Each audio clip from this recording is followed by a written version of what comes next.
সাবর হোসেন চৌধুরীর ব্যাপারটাকে নিয়ে কিভাবে দেখি?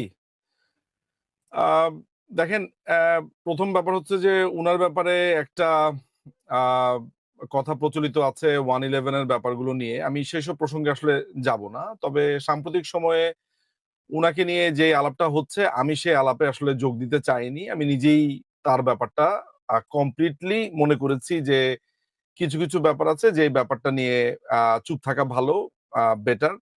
এর অনেকগুলো কারণ আছে। এটার মেইন কারণটা ফজলুল ভাই, আম আমি মনে করি যে একটু স্ট্র্যাটেজিক। হ্যাঁ? এইটা ভাবার, তবে এতটুকু নিশ্চিতভাবে বলা যায় যে এখানে অনেকে ষড়যন্ত্রের গন্ধ পাচ্ছে নানানভাবে। আমার মনে হয় আমি একটু আশ্বস্ত করতে পারি যে প্রবাবলি নট। আ আ আমরা মনে হয় একটু ওভার থিংকিং টা এইসব ক্ষেত্রে না করি। কিছু জিনিস আছে যেগুলো আমার কাছে মনে হয় নেত্রীর, আমাদের মাননীয় প্রধানমন্ত্রী শেখ হাসিনা, আমাদের বাংলাদেশ আওয়ামী লীগের সভানেত্রী, আমার মনে হয় কিছু জিনিস আছে উনার উপরে ছেড়ে দিতে পারি। আ আমাদের অনেক কিছুই গত ১ বছরে হতে পারত। অনেক কিছুই সম্ভব ছিল। আমাদের অতি কথন এবং অতি গুজবের কারণে আমাদের অনেক কিছুই আসলে হয় নাই। বা অনেকে সরে গেছে অনেক জায়গা থেকে। এগুলোর অনেকগুলো ঘটনা ছোটখাটো আছে। আমি আর সেগুলো করে কাউকে দোষীও করতে চাই না। এগুলো আসলে কারো দোষ না। সবাই যেরকম সিচুয়েশন এর মধ্যে বসবাস করে, সবাই তো আলোচনা করতে চায়। সাবর হোসেন চৌধুরীর ব্যাপারটা নিয়ে আমি আসলে ব্যক্তিগতভাবে খুব বেশি আগ্রহী না। কারণ এই ব্যাপারে যারা সবচাইতে বেস্ট সিদ্ধান্ত নেবেন, যারা এই ব্যাপারগুলোতে ওয়াকিবহাল, তারা অলরেডি কানেক্টেড। সো আমি এইসব ক্ষেত্রে নিজেকে খুবই আদার ব্যাপারই মনে করি। আমি মনে করি যে এই ব্যাপারে তো আমার কনসার্ন হওয়ার কোনো প্রয়োজন নেই। এইটা আমি মনে করি বারি ভাই, আসলে টু বি অনেস্ট। সাবের হোসেন চৌধুরীকে জামিন দেওয়া হয়েছিল কেন জানেন? ধরেন আমার আমার যেই জানাটা আছে উনার জামিন দেওয়ার ব্যাপারে বা যেটার ব্যাপারে, আমি একজন আইনজীবী হিসেবে সেটাকে আইনি প্রক্রিয়ার মধ্যে বলবো আমি। আমি কোন ধরনের এই কথার উত্তর দিতে গেলে আমি জানি যে এখানে অনেক ধরনের ষড়যন্ত্র তত্ত্ব হাজির করতে হবে।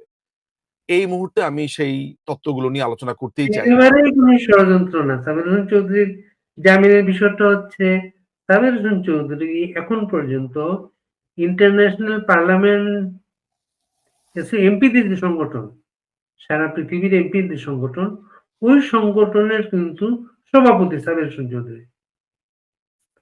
তাকে এইভাবে আটক করার ব্যাপারে বাংলাদেশের আটক তো একটা হয়ে গেছে, সবাইকে আটক করা, হত্যা মামলা দেয়া।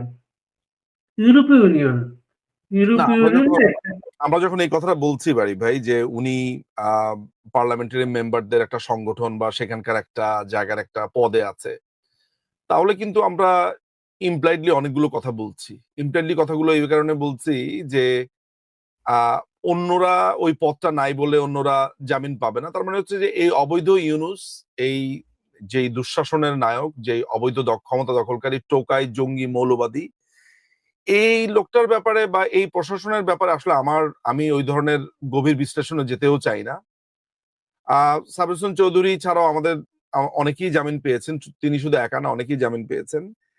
দেখেন, ভেতরে ঘটে যাওয়া অনেক ধরনের ঘটনা আছে, অনেক ধরনের হিসাব আছে, অনেক কিছু আছে। এতটুকু শুধু আমি বলতে পারি যে মার্কিনিরা একটা ধান্দার মধ্যে আছে, বা আমেরিকান বা ওয়েস্টার্ন। এই বাংলাদেশ রাষ্ট্র চালায় কে? বাংলাদেশ রাষ্ট্র চালায় কি ইউনুস? বাংলাদেশ রাষ্ট্র কি মানে আদতে আপনি ওদেরকে দেখছেন, কিন্তু রাষ্ট্রটা তো চালাচ্ছে হচ্ছে আমেরিকা। একটা আমেরিকান হাই কমিশন, শাহজাহানপুরের তাদের এই হাই কমিশন দিয়ে পুরো বাংলাদেশ চালাচ্ছে। এই এটা যে কত বড় একটা লজ্জার ব্যাপার আমাদের জন্য, আমরা ওই লজ্জাটা কোনোদিন ধরতেও পারছি না। আমরা এটাকে একটা একদল বলছে যে এটা একটা বিপ্লব করে ফেলেছে। কি হয়েছে না হয়েছে মোটামুটি সেগুলো জানি। সুতরাং বাংলাদেশ রাষ্ট্রটা তো আসলে চালাচ্ছে আমেরিকান হাই কমিশন। সুতরাং আমি আসলে খুব বেশি পুলকিত না। তারা যেটা চাচ্ছে, তাদের যেই চাওয়া, সেই চাওয়া আমরা শুনি, বুঝি, চুপচাপ থাকি। কারণ আমরা নিজেদের মতো করে প্রস্তুতি নিচ্ছি। আর এখন সময় হচ্ছে অনেকের কথা শোনা, অনেকের প্রেসক্রিপশন চুপচাপ ঠান্ডা মাথায় শুনে যাওয়া, অনেকের বুদ্ধি শোনা। আ এই সময় অনেক কিছুতেই আমরা নীরব আছি। ফলে জনাব সাবের হোসেন চৌধুরী উনাকে কেন ছেড়েছেন, সেগুলোর অনেক হিসাব-নিসাব থাকলেও আমি প্রকাশ্যে সেসব নিয়ে কথাবার্তা বলতে চাই না। আমি শুধু একটা কথা বলতে চাই যে বাংলাদেশে মার্কিন সাম্রাজ্য বা এই ক্যাপিটালিস্টদের বা বুর্জোয়াদের একটা প্রাসাদ যারা গড়ে তুলতে চান, যারা বাংলাদেশের মাটি ব্যবহার করে চায়না এবং ভারতকে আক্রমণ করতে চান কিংবা মায়ানমারকে আক্রমণ করতে চান, যেই রাষ্ট্র যেই রাষ্ট্রের কর্তা ব্যক্তিরা বাংলাদেশে একটা অন্যায্য চুক্তি করে দেশকে কমপ্লিটলি আমেরিকার কাছে বিক্রি করে দেওয়া হয়েছে, কমপ্লিটলি একটা অন্যায্য আচরণ করে এই দেশের মানুষের ভবিষ্যৎ নিয়ে ছিনিমিনি খেলা হচ্ছে। আমি সেই রাষ্ট্র সম্পর্কে যে খুব বেশি আগ্রহী তা না। বাংলাদেশের মানুষ একটি গণবিপ্লব এবং গণপ্রতিরোধের মাধ্যমে এই মার্কিন সাম্রাজ্য বা এই মার্কিন যেই যে তাদের যেই এখানে নিউ কলোনি, সেই কলোনিকে ভাঙবে বলে আমি বিশ্বাস করি। সাবির হোসেন চৌধুরীকে সাথে বৈঠক নিশ্চয়ই নতুন একটা উইন্ডো আমাদের রাজনীতিতে খুলেছে। এমন সময় খুলেছে যখন প্রফেসর ইউনূসের চাকরিদাতাদের সাথে তার সম্পর্ক ভেঙে গেছে মনে হচ্ছে, এবং মাস্টারমাইন্ড নিজেই তার চাকরি নিয়ে হতাশা প্রকাশ করেছে, সে আছে কি নাই, এবং সর্বশেষ সার্জিস আলম বলার চেষ্টা করেছে যে মৃত্যু ছাড়া তাতে কোনো সেফ এক্সিট হবে না। এগুলোকে কানেক্ট করা যায় একটা সাথে আরেকটা? প্রথম ব্যাপার হইতেছে যে আমি যে ব্যাপারটা বলবো সেটা হচ্ছে সার্জিস আলম, হাসনাত এরা রাজনীতির মাঠে এরা এরা অনেকটা পোকামাকড়ের মতো। ওরা নিজেদেরকে যতই চালাক মনে করুক, যতই মনে করুক ওরা অনেক কিছু জানে, ওরা কিছুই জানে না। বরঞ্চ ওদেরকে নিয়ে কিভাবে খেলা হয়েছে, কিভাবে খেলা হচ্ছে, ওদেরকে মার্কিন প্রশাসন কিভাবে মনে করে, আমার ধারণা সার্জিসের থেকে আমিই ভালো জানি। আমার অন্ততপক্ষে কনফিডেন্ট আমি বলতে পারি যে মার্কিনিরা সার্জিসকে, হাসনাত কিংবা এনসিপির এদেরকে, নাসির পাটোয়ারিদেরকে নিয়ে কি খেলাটা খেলছে, তাসলিম যারা, সেটা আমাদের সম্যক ধারণা আছে। পরিষ্কার আমার ধারণা আছে কাদের সাথে কন্ট্যাক্ট করছে, কিভাবে করছে না করছে, সমস্ত ধারণা আমি অন্ততপক্ষে মনে করি যে আমার সেই ধারণাটা আছে। দেখেন, বাংলাদেশ আওয়ামী লীগ ৭৭ বছরের পুরনো একটা দল। বাংলাদেশ আওয়ামী লীগকে নানান রকমের ট্র্যাপে ফালানোর চেষ্টা করা হবে, কিন্তু আমি এটা বিশ্বাস করি যে বাংলাদেশ আওয়ামী লীগ এমন কোন ট্র্যাপে পাড়া দেবে না যেই ট্র্যাপটা এই মৌলবাদীদেরকে এক ধরনের বৈধতা দেবে। ফলে আমি আমি নিশ্চিত যে এই পুরো ব্যাপারটা সম্পর্কে বাংলাদেশ আওয়ামী লীগের যেই যারা সিদ্ধান্ত মেকিং এর জায়গাতে আছেন, সবচেয়ে বড় ব্যাপার সভানেত্রী জীবিত, মাননীয় প্রধানমন্ত্রী এবং বাংলাদেশ আওয়ামী লীগের সভানেত্রী তিনি জীবিত আছেন, তিনি ওয়াকিবহাল আছেন এন্ড এভরিথিং। ফলে আমি শুরুতেই আপনার আলোচনা শুরুতেই বলেছি যে এই বিষয়টা নিয়ে আমি খুব বেশি আলোচনা করতেও চাই না, বরঞ্চ আমি এইটাকে ঠান্ডা মাথাতে পর্যবেক্ষণ করতে চাই। কিছু জানার থাকলে ইন্টারনাল পদ্ধতি আমাদের আছে জানার কি হচ্ছে না হচ্ছে। তবে যেসব পরিকল্পনা বা যেসব পরিকল্পনারা এই মার্কিন সাম্রাজ্যবাদীরা করার চেষ্টা করছে, তাদের পরিকল্পনার কথা এর আগে আমি ফেসবুকে লিখেছি। তাদের পুরো পুরো স্ট্রেট ফরওয়ার্ড তাদের যে ইচ্ছাটা, সেটা হচ্ছে যে তারা বাংলাদেশে একটি নতুন রাজনৈতিক বলয় তৈরি করবে এবং সেটা মার্কিন সুবিধা মতো। সেই সুবিধা অনুযায়ী তারা প্রধানত জামাতে ইসলামী, এনসিপি এদের দুজনের সমন্বয়ে তারা বাংলাদেশে একটি রাজনৈতিক আবহ তৈরি করতে চায়।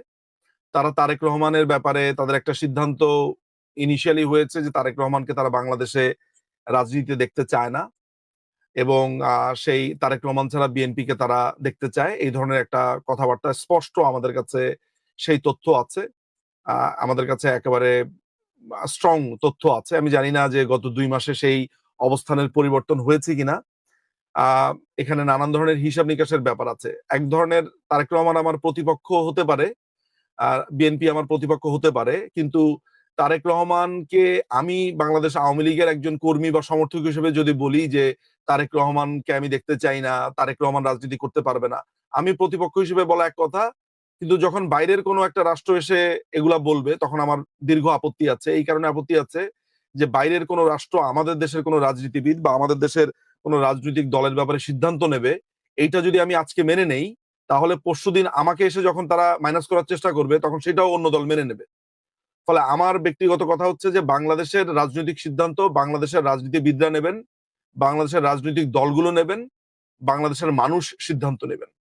কোন পশ্চিমা দেশ এসে বাংলাদেশের ব্যাপারে সিদ্ধান্ত নেবে, অন্য দেশের ব্যাপারে আক্রমণ করার জন্য বাংলাদেশকে তারা কাতার বানাবে, দোহা বানাবে, বাংলাদেশকে তারা দুবাই বা সৌদি আরবের মতো মার্কিন মিলিটারি বা ভেনেজুয়েলাতে যেরকম করতে চেয়েছে সেরকম করতে চিলিতে যারা যা করেছে তা করতে চাবে, কিউবাতে যা করতে চেয়েছে তা করতে চাবে, সেটা হতে পারে না।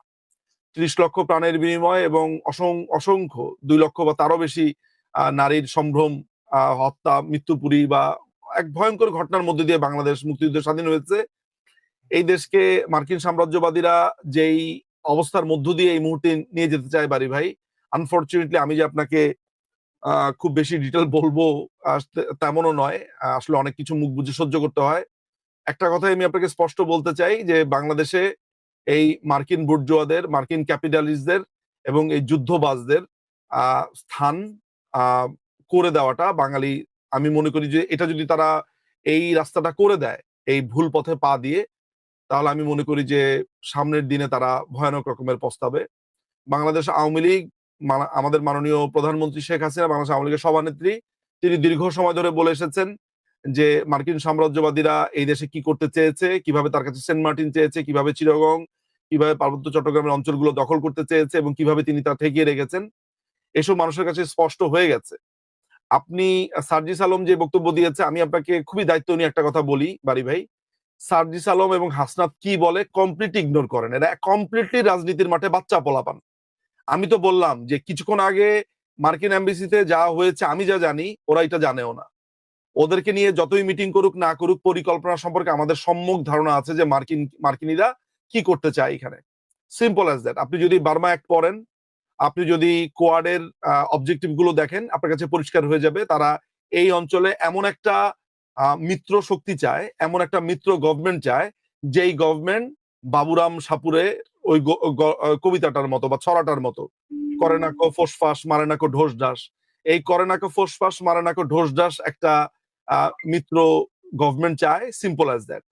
এই এই অঞ্চলে মার্কিনীদের ঘাঁটি এবং মার্কিনীদের যে হেজিমনি বা আধিপত্য তৈরি করবার সবচাইতে ভয়ানক লেভেলের বাধা বলবো বাঙালিদের জন্য সবচাইতে মমতাময় একটা দেয়াল হয়ে উঠেছিলেন মাননীয় প্রধানমন্ত্রী শেখ হাসিনা।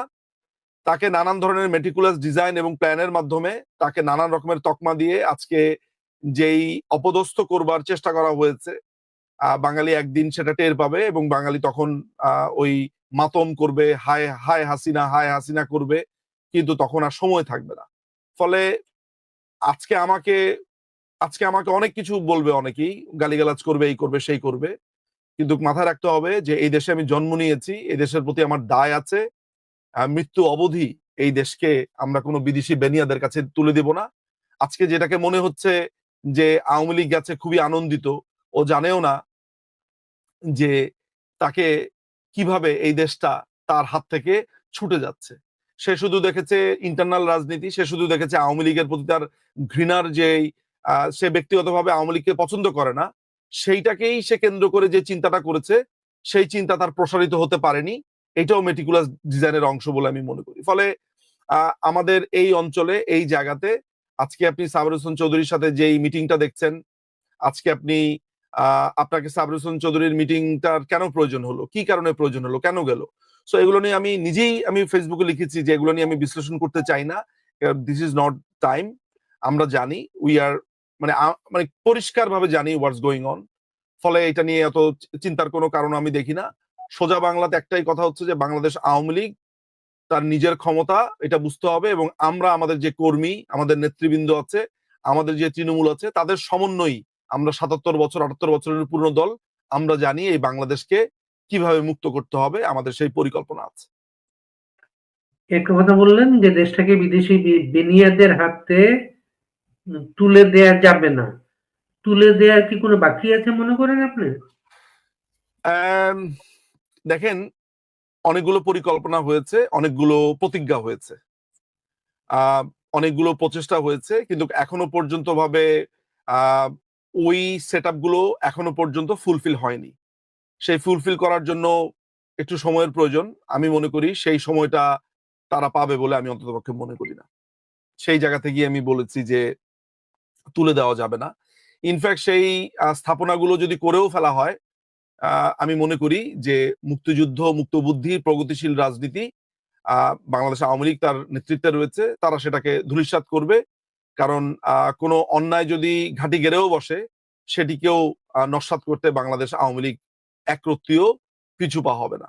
আমি অনেক কথা মেটাফোর আকারে বলেছি, আমি অনেক কথা আকার ইঙ্গিতে বলেছি। যারা আহ, আহ, বিজ্ঞ পাঠক বা দর্শক আছে তারা নিশ্চয়ই বুঝতে পারছে যে আমার এই বক্তব্যগুলো অনেকটা আমি আড়ষ্টভাবে বলছি, আমি পুরোটা বলছি না। নিশ্চয়ই যারা বোঝার তারা বুঝবে, বুঝে নেওয়াই উচিত, কারণ এই প্রসঙ্গে আমি খুব বেশি বিস্তারিত কথা বলতেও চাই না।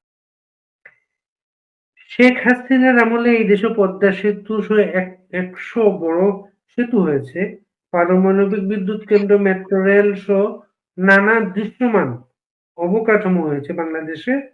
আর এখন বাংলাদেশ 27,000 কোটি টাকায় 20টা যুদ্ধ বিমান কিনছে মার্কিন যুক্তরাষ্ট্র থেকে। বেনিয়াদের ফর্মুলা ছাড়া কি এটা সম্ভব? না, সম্ভব না। এখানে তো অনেক ধরনের মেরুকরণ আছে, অনেক রকমের হিসাব নিকাশ আছে। আপনি জানবেন যে তার্কি এখানে সামরিক অস্ত্র বিক্রি করতে চাইছে এই দেশে। তারপরে হচ্ছে পাকিস্তানিরা একটা শর্ট গানের তাদের একটা ডিল ছিল আজকে থেকে বছর দেড়েক বা দুয়েক আগে, যেটা রিজেক্ট হয়েছিল। 5ই অগস্টের পর সেই শর্ট গানের পুলিশের সেই শর্ট গানের টেন্ডার নিয়ে তারা হাজির হয়েছে, সম্ভবত তারা সেটা করেও ফেলেছে। আমরা তো অনেক কিছুই জানতে পারি না। পাকিস্তান থেকে বেশ কিছু অস্ত্রের আপনার অনেক টেন্ডার দেওয়া হয়েছিল, সে সময় রিজেক্টেড হয়েছিল। সেগুলো এখন বাংলাদেশের পুলিশ পুলিশ বলেন, বিভিন্ন সংস্থায় বলেন, সেগুলো আমি নিশ্চিত যে সেগুলো হয়তো বা প্রসেসড হয়েও গেছে। ফলে আহ, আপনি এই 5ই আগস্টকে কেন্দ্র করে, এই 5ই আগস্ট আসলে ছিল অনেকের আম, কি বলবো আপনাকে, যে এইটাকে একটা নিউ কলোনি বানানোর জন্য যেই প্রস্তুতিগুলো ছিল 5ই আগস্টের আগ পর্যন্ত তৎকালীন সরকার, এগুলো ছিল বাধার মতো, পাহাড়ের মতো দাঁড়িয়ে। তাদের কারণে অনেক কিছু করা সম্ভব হচ্ছিল না। আমি আপনাকে কয়েকটা উদাহরণ দিয়ে বুঝাই। যেমন পিটার ডি হাস আমেরিকার আহ, হাই আপনার অ্যাম্বাসেডর ছিলেন। এবং তিনি, আপনি জানেন যে অ্যাম্বাসেডরের চাকরির পরপরও সে আপনার এক্সিলারেট এনার্জির সেখানে একজন উপদেষ্টা হিসেবে চাকরি গ্রহণ করেছেন। আমি আরেকজন ব্যক্তির নাম বলবো, অনেকেই সে ব্যক্তির নাম শোনেনি। আমি, দর্শক যারা আছে তারা নিশ্চয়ই গুগল করে তার ঠিকানা ঠিকানা বলতে তার সমস্ত কিছু বের করে ফেলতে পারবে। তার নাম হচ্ছে ম্যাথিউ বে। ম্যাথিউ বানানটা অনেকে জানবে, BEAH মনে হয় তার লাস্ট নেম, ম্যাথিউ বে, এটা দিলেই বের করতে পারবে। American high commission. পাঠকদেরকে বলবো যে তার ব্যাপারে একটু গুগল করার জন্য, তার ব্যাপারে খোঁজ নেওয়ার জন্য। এরকম অনেক নাম না জানা ব্যক্তিরা আছে যারা এইসব জায়গাতে ভূমিকা রেখেছে। তারপর আরো কয়েকজনের নাম আমি আসলে বলতে পারি, কিন্তু আমি একজনের নাম দিয়েই বললাম। সুতরাং অনেক প্লেয়ার এখানে আছে, অনেক খেলোয়াড় এখানে আছে। আমেরিকান যেই পররাষ্ট্র নীতি যেটা আছে, সেটা সরকার পরিবর্তন হলেই যে তাদের যে একটা ব্রিগার পট পরিবর্তন হয় সেটাও না। তারা মূলত ফরেন যে পলিসিটা, সেটা তাদের অনেকটা ইরেসপেক্টিভ অফ তাদের পলিটিক্যাল পার্টিজ এর চেঞ্জিং অর নট চেঞ্জিং, এটা ডাজেন্ট ম্যাটার। ম্যাটারটা হচ্ছে যে তাদের পরিকল্পনাটা এটা আসলে রাষ্ট্রীয়ভাবে আসলে এমন ভাবে নেওয়া থাকে যে পট পরিবর্তন হলো সেটা আসলে খুবই কম পরিবর্তন হয়। ফলে এই অঞ্চলে তারা মায়ানমারকে দুই ভাগ করবার মধ্য দিয়ে, কিংবা পার্বত্য চট্টগ্রামে নতুন রাষ্ট্র কিংবা এখানে একটা বেস করবার মধ্য দিয়ে তারা চায়না এবং ইন্ডিয়ার দিকে যেই অস্ত্র তাক করেছে বা করতে চায়, বাংলাদেশ যেন কোনোভাবেই সেটির একটি বলবো প্র্যাকটিসিং গ্রাউন্ড না হয়। অনেকেই মনে করে আমরা বাঙালিরা খুবই সেলফ প্যাম্পার্ড, আমরা মনে করি আমেরিকা মনে হয় সারাদিন আমাদেরকে নিয়ে ভাবে, ওরা মনে হয় আমাদের ভয়ে, মানে আমাদের চিন্তায় থরহরি কম্প। আসলে ব্যাপারটা ওরকম কিছুই না। আমেরিকা আমাদেরকে 2 পয়সারও পাত্তা দেয় বলে মনে হয় না, কিন্তু তারা আমাদের ল্যান্ডটা ব্যবহার করতে চায়। এবং যারা তাদেরকে নিয়ে, তারা যাদেরকে নিয়ে চিন্তিত সেটা হচ্ছে চায়না এবং ভারত। তো নানানভাবে কন্ট্রোল করবার মাধ্যমটাই বাংলাদেশ। কিন্তু তারা যার কারণে অসম্ভব রকমের এখানে বাধাগ্রস্ত ছিল, তিনি আমাদের মাননীয় প্রধানমন্ত্রী শেখ হাসিনা। এটার মানে এই না যে তিনি আমেরিকার শত্রু ছিলেন। তিনি কোনো রাষ্ট্রের সাথে শত্রুতার সম্পর্ক এগুলো রাখেন উনি। তিনি যেটা করেছেন, তিনি সিম্পলি জোট নিরপেক্ষ রাষ্ট্র আমরা, বাংলাদেশকে তিনি ব্যাটল ফিল্ড হতে দিবেন না, বাংলাদেশকে একটি শান্তির রাষ্ট্র তিনি করতে চান। এবং তিনি বাংলাদেশকে অবকাঠামোগত উন্নয়নের মধ্য দিয়ে এখানে প্রচুর অপরচুনিটি বৃদ্ধি করতে চেয়েছেন। একটা পদ্মা সেতু করলে কি শুধু আমি আর আপনি গাড়ি নিয়ে পার হবো এইটাই? কিন্তু আমরা এটা কেন দেখি না যে একটা পদ্মা সেতু মানে হচ্ছে কমিউনিকেশন এবং পণ্য বহনের একটা দিগন্ত। যে পণ্যটা আপনাকে ফেরি দিয়ে পার করতে আপনাকে 500 টাকা যেত, একটা ব্রিজ হওয়ার কারণে সেটার জন্য আপনার 2 টাকা। তাহলে আপনার 498 টাকা বেঁচে গেল। এটার প্রভাব তো জাতীয় জীবনে পড়বে। ফলে অবকাঠামোগত উন্নয়নের জন্য আমাদেরকে অনেকের কাছে হাত বাড়াতে হয়েছে। মার্কিনীরা বরাবর সেই যাদের দিকে আমরা হাত বাড়িয়েছি তাদের প্রতি বিরূপ প্রচারণা চালিয়েছে। বলা হয়েছে যে চায়নার ট্র্যাপের ফাঁদে পড়েছি, এই করেছি সেই করেছি, তাদের টাকার ফাঁদে পড়েছি, নানান রকমের বলেছে। এখন কি হয়েছে বাংলাদেশে গত 1 বছরে আপনি লক্ষ্য করে দেখেন। সো এন্ড অফ দ্য ডেতে আমাদের হাজার হাজার শ্রমিক কলকারখানা বন্ধ হয়েছে। বাংলাদেশ আওয়ামী লীগের নেতাকর্মী যারা আছে তাদের ব্যবসা প্রতিষ্ঠান, তাদের সেই ব্যবসা প্রতিষ্ঠানের কর্মচারী সমস্ত কিছু ছারখার হয়ে গেছে। এবং এতে করে বাংলাদেশ এমন একটা অবস্থার মধ্যে পড়েছে যে আপনি দেখেন চাঁপাইনবাবগঞ্জের হিলিতে নাকি হিলিটা কোন জায়গায়, লালমনিরহাট নাকি দিনাজপুর, দিনাজপুরে আমরা দেখেছি ডাস্টবিনে একটা মানুষ আপনার না খেতে পেয়ে তিনি মারা গেছেন, আমরা তাকে দেখেছি সেখানে। সুতরাং বাংলাদেশে মাননীয় প্রধানমন্ত্রী কিন্তু অনেকদিন ধরে বলেছিলেন যে আমাদের ছাদে গাছ লাগাতে হবে, আমাদেরকে আমাদের পতিত জমিগুলোকে আমাদের কাজে লাগাতে হবে। তিনি কিন্তু এসব আশঙ্কা করছিলেন। এগুলোর কিন্তু অনেক ডিপার মিনিং ছিল, আমরা মাননীয় প্রধানমন্ত্রীকে অনেকেই বুঝতে পারেনি। তরুণরা নানান রকমের ফাঁদে পড়েছে, প্রলুব্ধ হয়েছে, হয়ে এই সরকারের বিরুদ্ধে গেছে। এখন তারা আস্তে আস্তে বোঝা শুরু করছে। মাননীয় প্রধানমন্ত্রী জানতেন যে পশ্চিমাদের একটা প্রেশার আসবে, কারণ পশ্চিমারা তো আসলে আমাদের কোনো ভালো কিছু চায় নাই। তারা বন্ধুত্বের কথা বলে বারবার এখানে কলোনি করতে চেয়েছে। বাংলাদেশকে তারা মনে করেছে জিওপলিটিক্যালি এবং এখানে একটা একটা খুবই উপাদেয় একটা জায়গা, যেই জায়গা থেকে বন্দুক তাক করলে আপনার শত্রু ঘায়েল করতে পারবে। ফলে যেই কেয়ারটেকাররা এখন ক্ষমতায় এসেছে, যেই দারোয়ানগুলোকে তারা নিয়ে এসেছে, এই দারোয়ানগুলো কোনো ফোসফাস করছে না। তাদেরকে নানান ধরনের প্রলুব্ধ দেখানো হচ্ছে যে এদেরকে দিয়ে সরকার গঠন করবে। আমেরিকা একটা তাদের একটা মিত্র শক্তি ক্ষমতায় থাকলে আগামী 5 বছর পরে কাজ যখন শেষ হয়ে যাবে তখন এদেরকে ছুঁড়ে ফেলে দিবে। এই ধরনের ব্যাপার-স্যাপার এখানে আছে, তাই না?